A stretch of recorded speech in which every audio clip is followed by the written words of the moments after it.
Lotus Feet ini adalah sebuah tradisi atau praktik meremukkan kaki atau tepatnya telapak kaki menjadi semakin kecil dan sudah berlangsung berabad-abad di Tiongkok.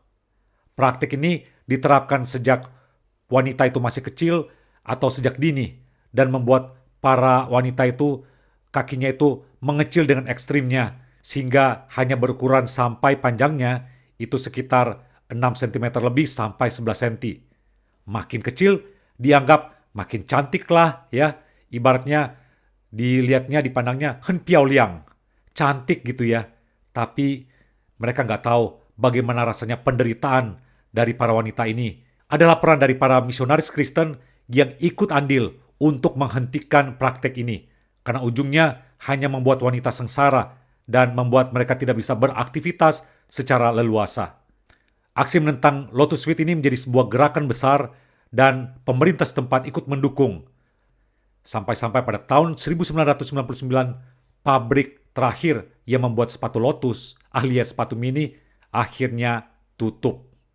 Nah, seperti apa kategori dari Lotus Feet ini? Yang pertama adalah yang disebut sebagai Lotus Emas.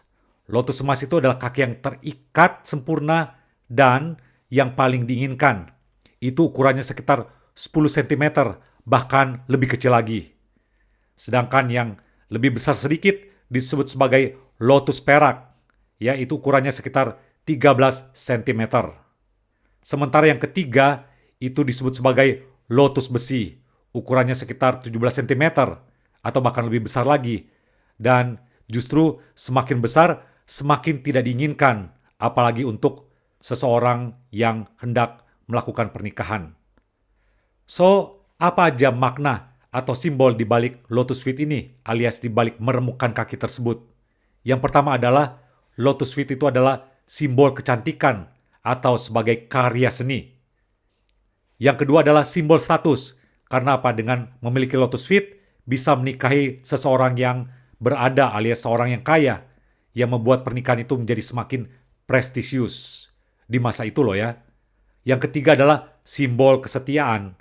Dan yang keempat adalah simbol daya tarik seksual, alias mengandung daya tarik secara erotis. Nah, itu adalah simbol-simbol dari Lotus Feet. Nah, inilah tokoh-tokoh misionaris Kristen yang ikut menginspirasi gerakan pelarangan dari tradisi Lotus Feet ini di daratan Tiongkok. Pada tahun 1874, seorang misionaris Kristen bernama John McGowan, dia mendatangi atau memimpin sebuah pertemuan yang dihadiri sekitar 60-70 wanita setempat. Dan pada akhirnya, para wanita ini mereka sepakat mendukung gerakan untuk melarang praktek Lotus Feet ini. Bahkan mereka tidak akan menerapkan Lotus Feet ini kepada anak-anaknya.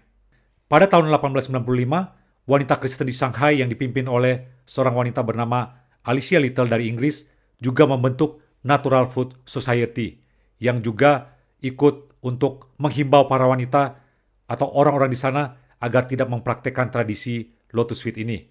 Bahkan ada gerakan wanita Kristen juga yang disebut sebagai Women's Christian Temperance Movement, didirikan pada tahun 1883 dan didukung oleh misionaris termasuk Timothy Richard.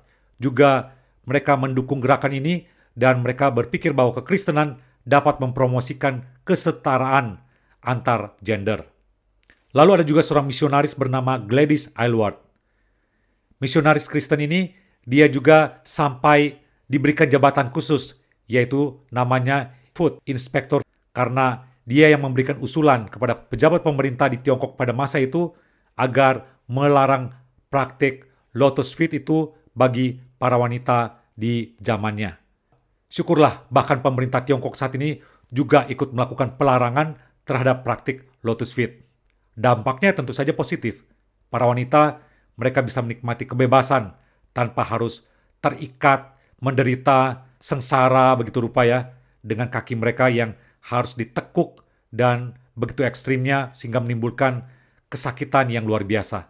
Sisa-sisa peninggalan dari tradisi Lotus Feet ini kita bisa saksikan dari para lansia yang masih hidup dan mereka bisa menyaksikan, memberikan testimoni betapa nggak nyamannya ketika praktik Lotus Feet ini dikenakan atau diterapkan secara ketat kepada mereka. Ya, puji Tuhan gitu ya. Ternyata Tuhan memakai para misionaris di Tiongkok pada zaman dulu. Kehadiran mereka itu menjadi terang dan garam di tengah-tengah masyarakat. Inilah makna menjadi garam dan terang dunia, yaitu kepekaan melihat situasi dan merespon dengan hikmat Tuhan, dan pada akhirnya apa? Akhirnya mereka didukung, dan tentunya apa? Para wanita di sana, mereka merespon menyambut gembira dan mereka bisa happy gitu ya, sehingga tidak ada lagi praktek lotus feet hingga saat ini. Puji Tuhan, ya. Oke, demikian sharing dalam video ini. Nantikan lagi video-video inspirasi rohani, Inspironi di channel ini. Thanks for watching. God bless you all.